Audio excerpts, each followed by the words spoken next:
Hello दोस्तों, आप लोग को एक निर्गुण भजन सुना रही हूँ। कैसा लगेगा कमेंट करके बताना।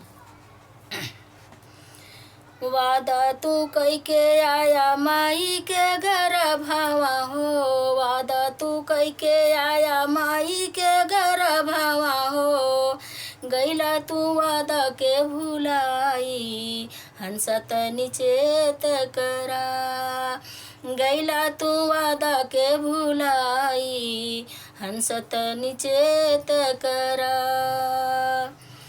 कही के तू आया हरि का करब भजनिया हो, कही के तू आया हरि का करब भजनिया हो।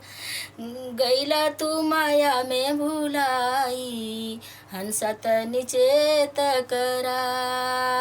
गैला तू माया में भुलाई, हंसत निचेत करा। महलया टारी धन बहुत कमाइला हो, महलया टारी धन बहुत कमाइला हो।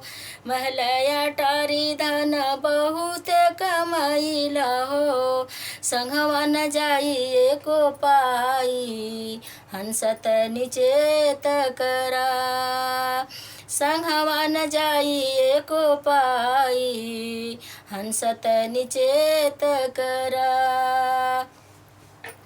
मतलब के माई बाप भाई बहिनिया हो, मतलब के माई बाप भाई बहिनिया हो। मतलब के माई बाप भाई बहिनिया हो।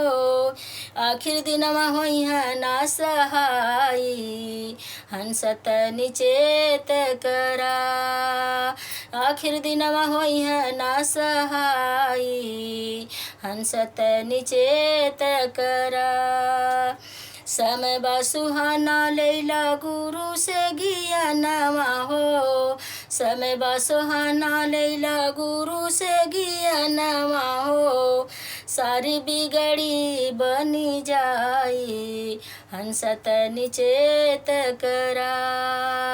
सारी बिगड़ी बनी जाई, हंसत निचेत करा। गैला तू माया में भुलाई, हंसत निचेत करा।